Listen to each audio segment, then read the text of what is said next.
साहब, सुब्रमण्यम साहब और दोस्तों, सलाम अलैकुम व रहमतुल्लाहि व बरकातुहू। हम सब SIR के बारे में बात कर रहे हैं और सुबह से ये चर्चा चल रही है कि SIR का इम्पैक्ट क्या होगा, SIR कहाँ अटैक करेगा और SIR से क्या नतीजे निकलेंगे। और ये भी बात हुई कि SIR आने वाले दिनों में इंडियन डेमोक्रेसी को किस तरह से इम्पैक्ट डालेगा।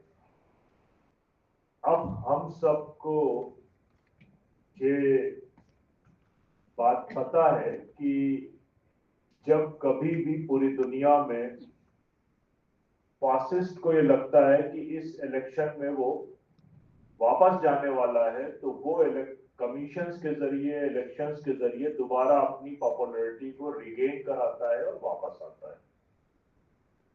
जो लास्ट इलेक्शन हुआ 2024 के लोकसभा के इलेक्शन में बीजेपी को बहुत मुश्किल से सरकार बनाने मिला, जिसमें आपके स्टेट का और बिहार का कंट्रीब्यूशन था।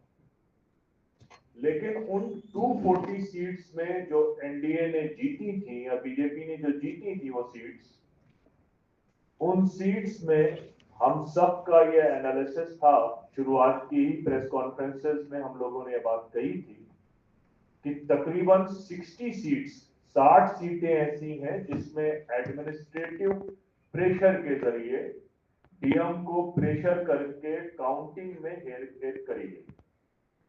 उसके बाद इलेक्शन के 1 महीने के बाद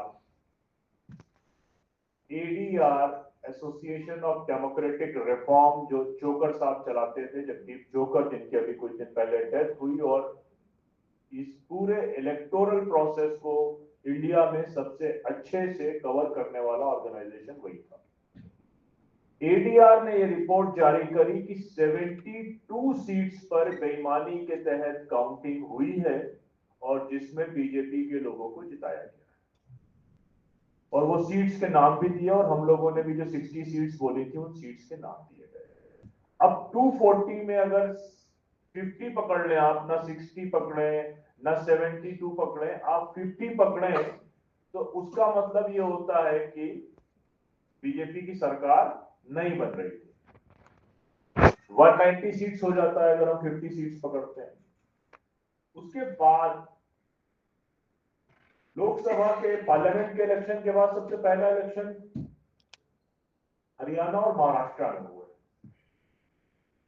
और जब महाराष्ट्र में इलेक्शन हुए तो सबको, बल्कि हरियाणा में भी सबको बहुत अच्छी तरीके से ये बात मालूम थी कि हरियाणा और महाराष्ट्र में किसी भी हाल में बीजेपी हार जाएगी।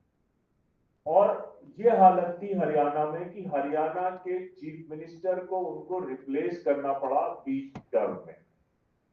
कई इलेक्शन के रैलीज में इतना अपोज होता था कि उनका हेलीकॉप्टर हेलीपैड पे लैंड नहीं कर पाता था चीफ मिनिस्टर का, उनको वापस जाना पड़ता था। तो लोग ये कह रहे थे कि मोस्ट अनपॉपुलर जो गवर्नमेंट है वो गवर्नमेंट हरियाणा की है और वो रिप्लेस हो। फिर इलेक्शन के जब रिजल्ट आए तो ये मालूम चला कि इलेक्शन के रिजल्ट्स में हरियाणा में बीजेपी जीत गई, और वो बहुत बड़ा शॉक था। उस शॉक को ओवरकम करने के लिए कारपोरेट मीडिया ने, अल्टरनेट मीडिया ने भी, जो मीडिया आपकी और हमारी खबरें दिखाता है, जिसको हम अल्टरनेट मीडिया कहते हैं, उसने भी ये दिखाया कि कांग्रेस में बहुत इन फाइटिंग्स थी, हुड्डा में, शैलजा में और दूसरे ग्रुप्स में, और टिकट डिस्ट्रीब्यूशन भी सही नहीं हुई थी, इसलिए बीजेपी जीत गई। जबकि हम ये देखते हैं, जो भी आप और हम, जो भी पॉलिटिकल कमेंटेटर्स पॉलिटिक्स को फॉलो करते हैं, कि कभी भी 1947 से लेकर या 47 के पहले 46 के इलेक्शन से लेकर 24 के इलेक्शन तक कोई इलेक्शन ऐसा नहीं बचा जिसमें कांग्रेस में इनफाइटिंग नहीं हुई हो। हमेशा इनफाइटिंग होती थी, उसके बाद भी जीतती थी, उसके बाद भी हारती थी। बाद में यह मालूम चला कि लोकसभा की हार के बाद हरियाणा में 22 लाख वोट नए एडिशन डाले गए। फिर महाराष्ट्र का इलेक्शन आया। महाराष्ट्र के इलेक्शन में इंडिया अलायंस को 28 सीट लोकसभा में मिली थी और सब लोग बहुत कॉन्फिडेंस में थे कि महाराष्ट्र में जो इंडिया अलायंस है उसकी सरकार बनेगी, जो उद्धव ठाकरे लीड कर रहे हैं, और जो ये अभी शिंदे की और शिवसेना से डिफेक्ट हुई सरकार चल रही है वो सरकार वापस चली जाएगी। रीजन, क्योंकि वहां पर वोट शेयर इंडिया अलायंस को लोकसभा के इलेक्शन में ज्यादा मिला था। सरकार अनपॉपुलर थी। और दूसरा एक बड़ा रीजन ये होता है कि जब भी स्टेट के इलेक्शन होते हैं तो नेशनल इलेक्शन के मुकाबले स्टेट के इलेक्शन में जहां जहां पर बीजेपी है उसको 4 से 5% वोट कम होता है। द रीजन इज दैट कि नेशनल इलेक्शन में चलता है कि एक ही पार्टी है, मोदी की पॉपुलैरिटी है, there is a no alternate, many reasons are behind that. तो बिकॉज ऑफ दैट 4 से 5% वोट उनका नेशनल इलेक्शन में इंक्रीज होता है।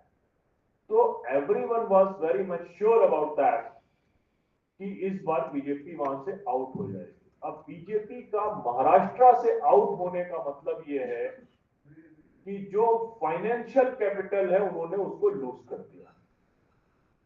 पॉलिटिकल कैपिटल आपके हाथ में रहे और फाइनेंशियल कैपिटल आपके हाथ से निकल जाए तो बहुत मुश्किल होता है।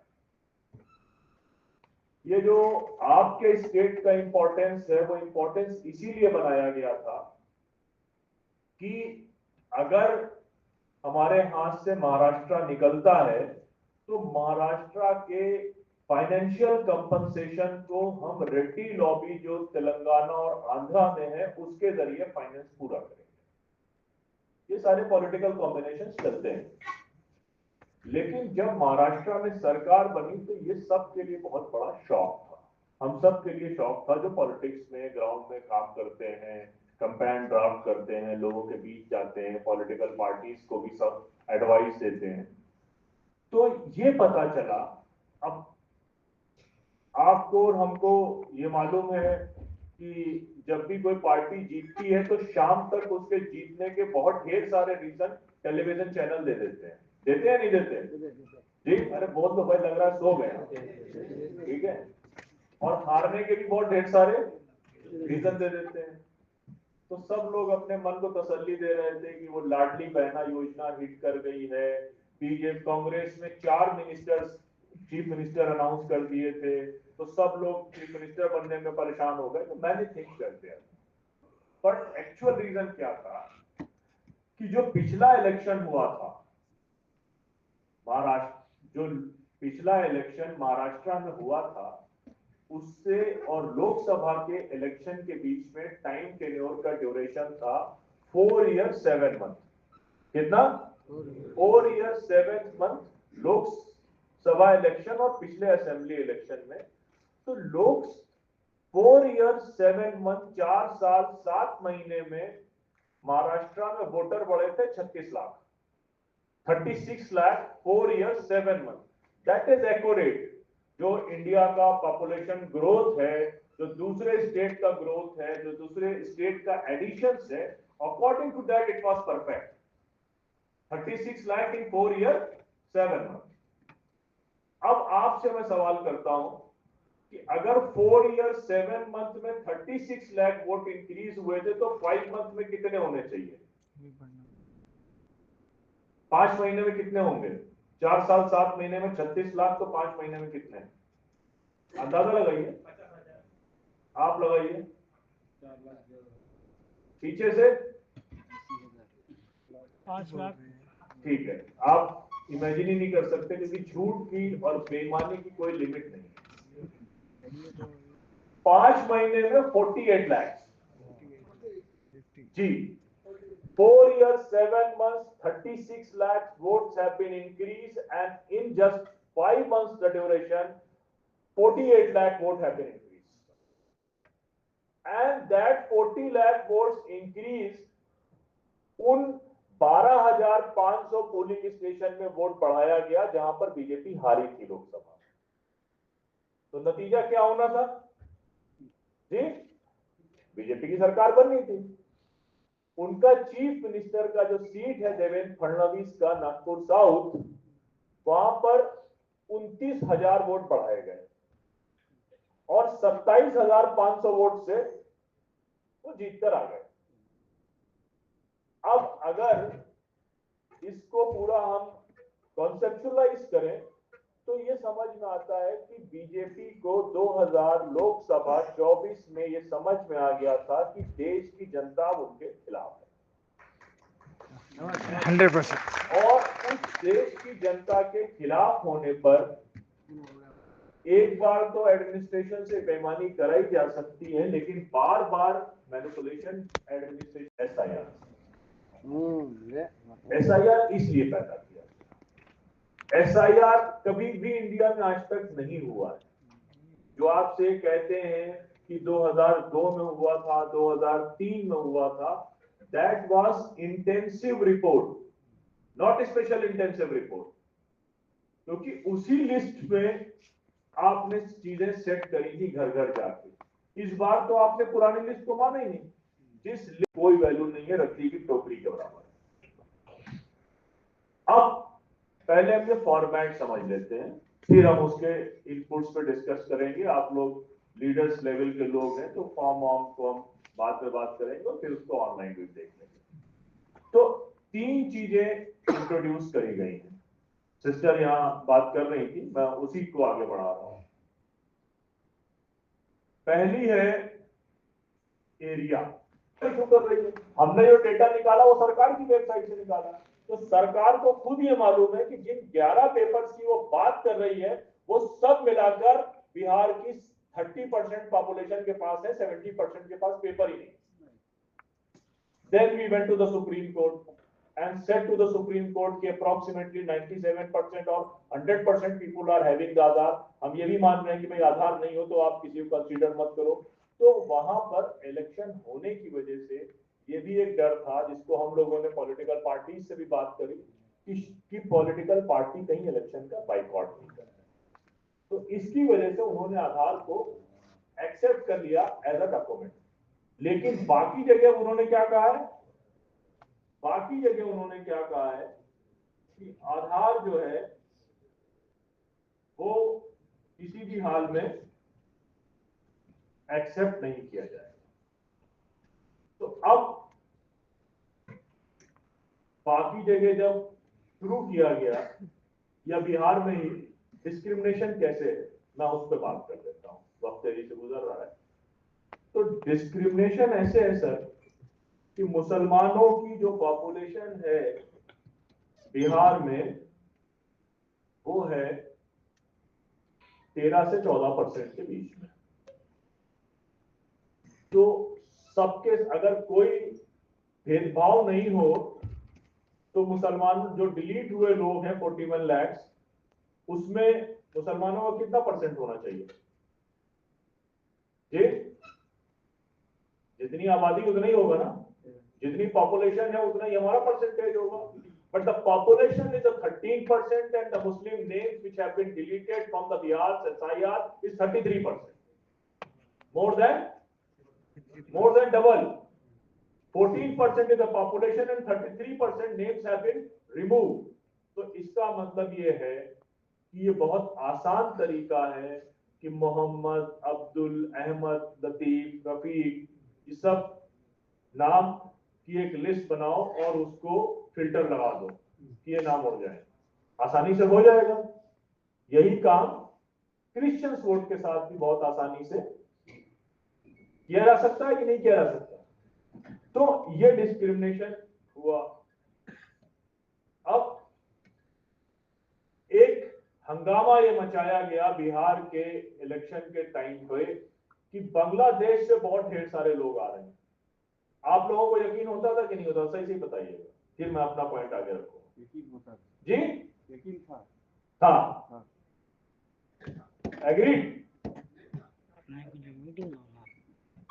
तो आप लोगों को इस बात पे कुछ लोगों मैं भी कंफ्यूजन का शिकार रहता हूँ बहुत इसमें खुली बात में कि बंगाल में तो बहुत गरीबी है, वो लोग इंडिया आ जाते होंगे, बिहार में वोटर बन जाते होंगे, और मीडिया ने इतना चलाया इस बात को, इतना चलाया इस बात को कि साहब बिहार में तो बहुत बांग्लादेशी आ गया है।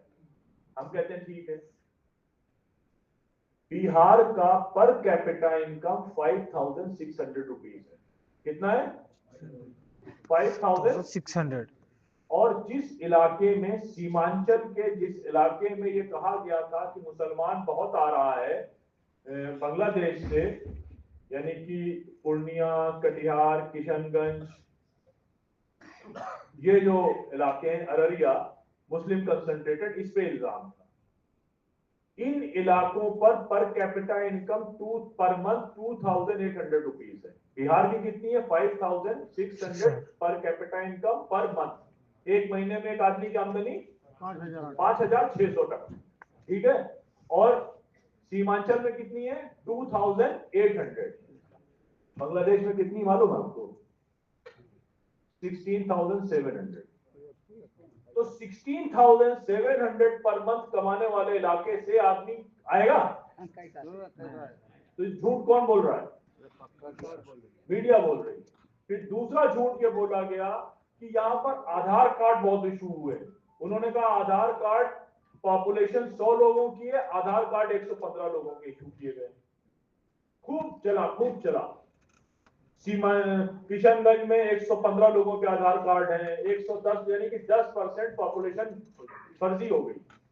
अब उनसे ये कोई बताया है, ये फिर हम लोगों ने पूरा एक रिपोर्ट निकाली, वीडियोस बहुत चले, कि जो पॉपुलेशन है वो 2011 की है और आधार कार्ड का डेटा कल का है, वो लेटेस्ट है। तो अगर आप 15 साल सेंसस नहीं कराएंगे तो 15 साल में जो आबादी बढ़ी है वो आधार कार्ड में शो करेगी। अमित शाह जहां से चुनाव लड़ते हैं, गांधीनगर से अहमदाबाद के बराबर में सैटेलाइट टाउन है, वहां पर आधार कार्ड 130% ज्यादा है।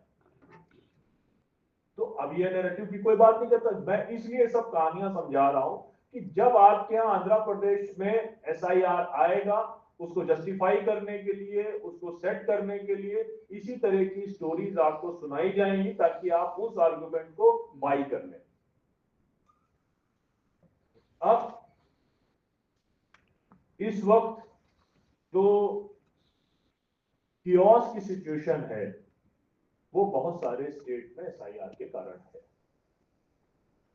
बंगाल में 7 करोड़ वोटर है और 58 लाख वोटर्स को एसआईआर से बाहर कर दिया, 58 लाख।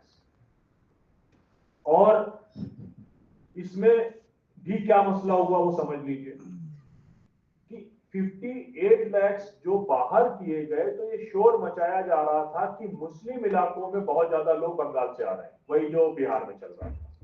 तो पता ये चला कि ज्यादा लोग जो डिलीट हुए हैं वो डिलीट हुए हैं अलीपुर द्वार से, वो डिलीट हुए हैं सिल्लीगुड़ी से, यानी कि 7%, 8%, 10%, 11%।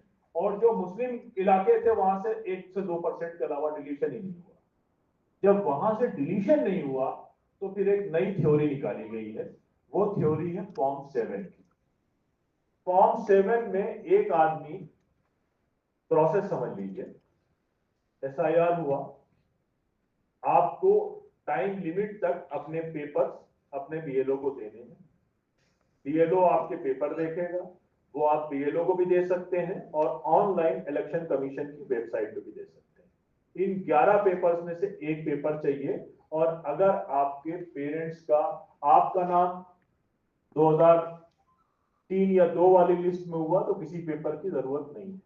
और अगर आपके पेरेंट्स का नाम नहीं है या आपका नाम नहीं है तो फिर सीरीज ऑफ द डॉक्यूमेंट्स आपको देने पड़ेंगे। एक वो डॉक्यूमेंट जो आपकी आइडेंटिटी को प्रूव करे और एक वो डॉक्यूमेंट जो आपके प्लेस ऑफ बर्थ के आइडेंटिटी को प्रूव करे कि आप पैदाइश आपकी कहां हो। तो आपने ये दे दिया, इंटरिम लिस्ट आई। अब सब जगह इंटरिम लिस्ट आ रही है। यूपी में इंटरिम लिस्ट भी नहीं आ पा रही है, क्योंकि यूपी में लगभग 3.25 करोड़ 3.75 करोड़ के आसपास नाम गायब हो गए। रामपुर में 30% नाम गायब है, संभल में 20% गायब है, सहारनपुर में 20% नाम गायब है। तो वहां हर रोज लिमिट बढ़ाई जा रही है। लेकिन जिन स्टेट्स में ये काम हो गया तो फिर सरकार ने लिस्ट निकाली, जैसे बंगाल में 58 लाख, तमिलनाडु में 5.43 CR वोटर है, 5.4 करोड़ वोटर है, जिसमें से 97 लाख वोटर्स जो है वो बाहर हो गए। राजस्थान में 44 लाख वोटर बाहर हुए। गोवा की पॉपुलेशन कितनी है? 10 लाख, 1.2 लाख SIR में गायब हो गए। तो ओवरऑल इस समय पूरे देश में, पूरे मुल्क में 6.5 करोड़ वोटर्स को SIR के जरिए बाहर कर दिया। और यूपी में जैसे मैंने बताया, अच्छा ये बाहर जब करते हैं तो ये 3 प्रोसेस बताते हैं। ASD, एब्सेंट, यानी कि आप गए और आपको वो मिला नहीं, BLO को आप मिले नहीं, दैट इज एब्सेंट। अब मेजर प्रॉब्लम ये है कि BLO कभी जाता ही नहीं कहीं।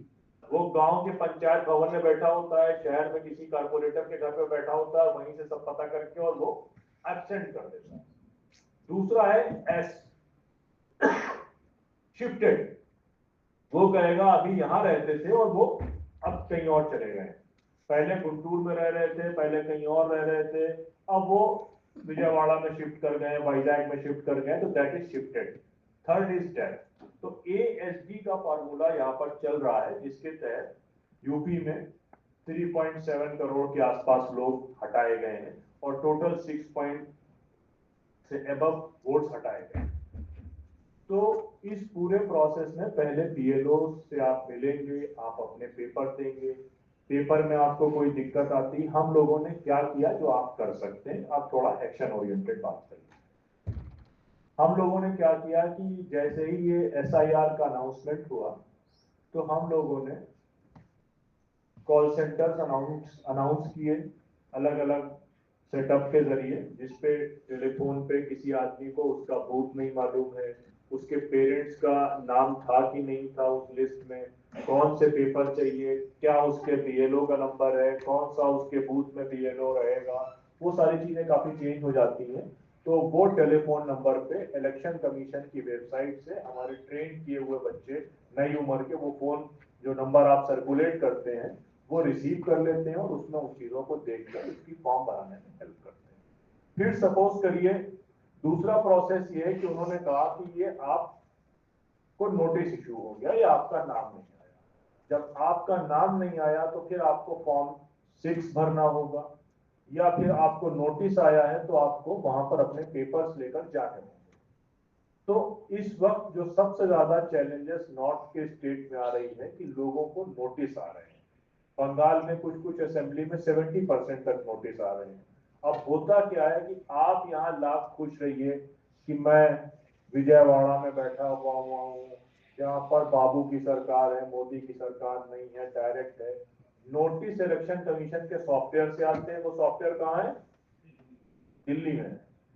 तो जितनी मार मुझे पड़ेगी उतनी ही मेरे को आपको भी पड़ेगी। इसके लिए आप तैयार रहिए। आपको लगे कि आपके पास योगी नहीं है तो आपके जो जो पिटाई होगी वो थोड़ी हल्की होगी, वो बिल्कुल नहीं होगी।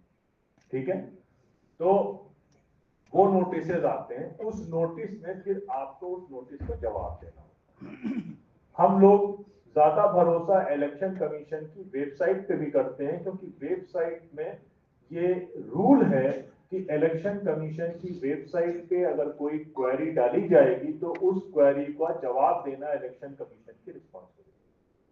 90% केसेस में ऑनलाइन क्वेरीज को वो रिजॉल्व करते हैं। फिर उसके बाद अगर फॉर्म, फिर दूसरा अब एक नया तमाशा ये चल रहा है कि मैं एक इंडिविजुअल वोटर हूं, आप भी इंडिविजुअल वोटर हैं। मैंने कहा कि सुभान साहब जो है अब यहां से शिफ्ट कर गए, ये यहाँ वोटर ही नहीं है। तो उसके लिए फॉर्म 7 मैंने भरा, अपनी वोटर आईडी का एपिक नंबर डाला और अपना टेलीफोन नंबर डाला और वो भर के और इनको हटा दिया।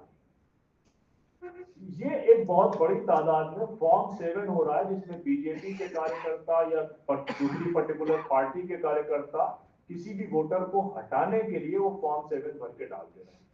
यूपी बिहार में तो लोग बता रहे हैं कि वो प्रिंटेड फॉर्म 7 चल रहे हैं, और जब वो एपिक नंबर ढूंढा जाता है तो एपिक नंबर एग्जिस्ट ही नहीं कर रहा है और टेलीफोन नंबर किसी और का है। तो अब लोकल एडमिनिस्ट्रेशन भी उसमें उनका साथ दे रहा है।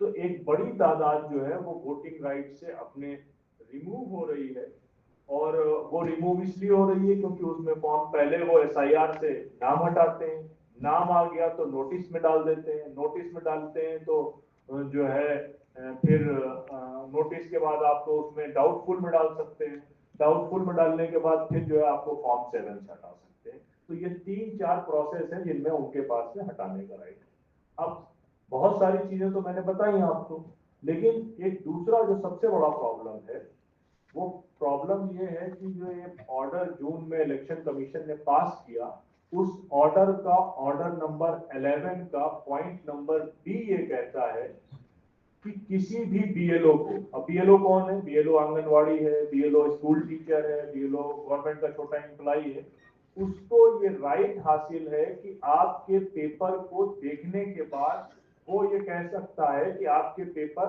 मैं आगे ओके नहीं कर रहा हूं, मैं ईआरओ को भेज रहा हूं, ईआरओ एसडीएम लेवल का ऑफिसर, और आपको वो डाउटफुल सिटीजन बना सकता है।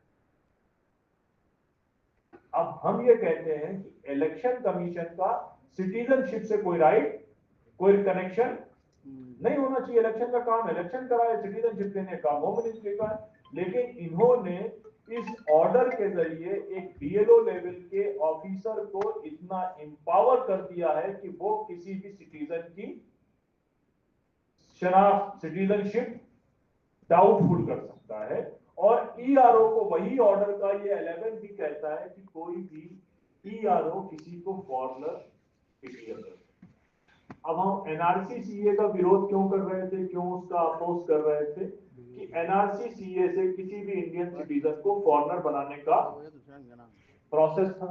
अब ये ऑर्डर क्या कह रहा है कि बीएलओ करेगा आपको डिस्प्यूटेड, डाउटफुल, और फिर ईआरओ क्या करेगा, आपको फॉरनर बता देगा, फिर आपको अदालत में जाना। अब आंध्र प्रदेश में अगर हम देखें तो मुसलमानों की आबादी जो सेंसस डेटा है वो 36 लाख है, और वो कुछ सिलेक्टेड कॉन्स्टिट्यूएंसीज पर अपना कंट्रोल रखते हैं। 3-4 डिस्ट्रिक्ट में आपकी पॉपुलेशन ज्यादा है, अगर वहां पर कुछ पॉलिटिकल डेमोग्राफी चेंज करनी हुई तो बहुत आसानी से नामों को हटाया जा सकता है। अब जो आदमी अपना 2 वक्त की रोटी नहीं कमा खा पा रहा है, वो कैसे चक्कर लगाएगा अदालतों के, कैसे चक्कर लगाएगा ऑफिसर्स के, कैसे वो फॉलो करेगा बीएलओ से, उसमें हम क्या रोल अपना प्ले कर सकते हैं। अब दूसरा जो बड़ा मसला है वो शेड्यूल्ड ट्राइब का है। शेड्यूल्ड ट्राइब के पास जो डॉक्यूमेंट्स मांगे गए, ना उनके पास पासपोर्ट होगा, ना उनके पास स्कूल सर्टिफिकेट होगा, ना उनके पास जो है वो बर्थ सर्टिफिकेट होगा। शेड्यूल्ड ट्राइब का सर्टिफिकेट भी आपको पता है कि ट्राइब्स में एवरेज जो सेटअप है उसमें 60 से 65% लोगों के पास में ट्राइब का सर्टिफिकेट है, बाकी किसी नोमैडिक्स के पास ट्राइब का भी सर्टिफिकेट, और उनकी वीमेन की स्थिति और भी खराब है, जिसमें उनकी जो एसटी पॉपुलेशन है वो लगभग 26 लाख के आसपास है, 5.6% है, वो भी अपने आप में। तीसरा जो सबसे बड़ा मुद्दा है वो वीमेन का है, जनरल वीमेन का है, जिसके पास जो हमने सब जगह देखे। अब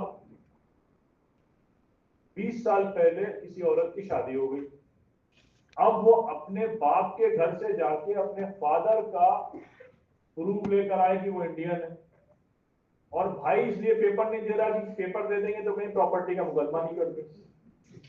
ये हो रहा है, हो रहा है। तो अब वो औरत बेचारी परेशान है कि उसको पेपर भी नहीं मिल रहे हैं, उसके पास अपने पेपर भी नहीं है, 20 साल पहले कहाँ का बर्थ सर्टिफिकेट और कहाँ सारी औरतें स्कूल से पढ़ी हुई थी। तो इस क्योटिक सिचुएशन को हम कैसे हैंडल कर सकते हैं? आपके स्टेट में जो पुराना डेटा ये कहता है कि अब जैसे एक बिहार का मजदूर केरल में मजदूरी कर रहा है, तो जब वो उसके स्टेट में SIR चल रहा था तो उसके पास तो इतने पैसे नहीं थे कि वो 3,000 रुपए खर्च करके SIR कराने जाता, तो वहां तो वो चला गया, कट गया। केरल का उसके पास पेपर नहीं है। आपके स्टेट में डेटा ये बताते हैं तकरीबन 13.5 लाख 2011 के हो ये डेटा, जब भी हम बोले तो आप इसको उस टाइम के हिसाब से डबल कर लें, क्योंकि ये सरकारी स्कीम्स अलॉट होती है तो डेटा हमेशा छुपाया जाता है। तो वो कहते हैं कि 13.5 लाख इंटर स्टेट लेबरर्स, यानी कि दूसरे छोटे शहरों से बड़े शहरों में आंध्रा में जो लेबर्स काम कर रहे हैं वो तकरीबन 13.5 लाख के आसपास थे 2011 में। तो मोटा मोटा आप इसको 50 लाख पकड़ सकते हैं, 40 लाख पकड़ सकते हैं। और वो ये कहते हैं कि AP के लोग जो तमिलनाडु में, जो केरला में और जो तेलंगाना में मजदूर के तहत काम कर रहे हैं, उनकी तादाद 37 लाख। तो उसको भी आप उसी प्रोपोर्शनेट में कैलकुलेट कर लें। तो ये सबसे ज्यादा इफेक्टेड लोग हैं। हम सब इसलिए आज इस प्रोग्राम में बैठे हैं कि हम सब प्रिविलेज लोग। प्रिविलेज से मुराद हमारे पास कोई ना कोई कार्ड भी होगा, हमारा नाम भी आ जाएगा, नाम नहीं आएगा तो हम फॉलो अप भी कर लेंगे, फॉलो अप करना नहीं होगा तो हम कोर्ट में भी जाके लड़ लेंगे। लेकिन असल मसला उनका है जो यहाँ मौजूद नहीं। उनके बारे में हम क्या सोचते हैं? हम ये बात भी कह रहे हैं कि हम खैर उम्मत हैं, लोगों की भलाई के लिए निकाले गए हैं, लोगों के लिए निकाले गए हैं। असल इसका एक गेम और भी है। इसका एक गेम ये है कि जो यहाँ की अपर क्लास स्वर्ण आइडेंटिटी की जो एलीट है, हिंदू अपर क्लास जो मनुवाद व्यवस्था पे यकीन रखती है, उसको वो एक बहुत सैडिस्ट अप्रोच थी। हमने देखा है, हमने पढ़ा है कि किस तरह से पेशवा के वक्त में जब ब्राह्मणों की हुकूमत थी तो कमर पे झाड़ू बांधते थे और गले में हांडी लटकाते थे कि थूक हांडी में गिरे और झाड़ू से पैर के निशान मिट जाए। या त्रावणकोर की रियासत में केरला में आपने जो है वो अपने चेस्ट तक ढकने का राइट नहीं दिया वीमेन को। तो ये एक सैडिस्ट अप्रोच की हुकूमत है। इसको ये तो पता है, ये हम सबको भी मालूम है कि जिनके नाम हटाए गए हैं वो इस इलेक्शन में नहीं, अगले इलेक्शन में सबके नाम धीरे धीरे, वो प्रोसेस बहुत स्लो होगा, उस बीच में 2 इलेक्शन निकल जाएंगे, 2 इलेक्शन बीजेपी अपने आप जीत जाएगी, नाम लेकिन 2 इलेक्शन के बाद आ जाएंगे। लेकिन हर शहर से 200, 500, 700 खासकर मुसलमान ऐसे होंगे जिनको स्टेटलेस किया जा चुका होगा। वो ये दिखाएंगे देखो ये रोहिंग्या थे, ये बांग्लादेशी थे, जबकि वो इसी शहर के होंगे, लेकिन वो डिसाइड कर देंगे कि दे आर स्टेटलेस।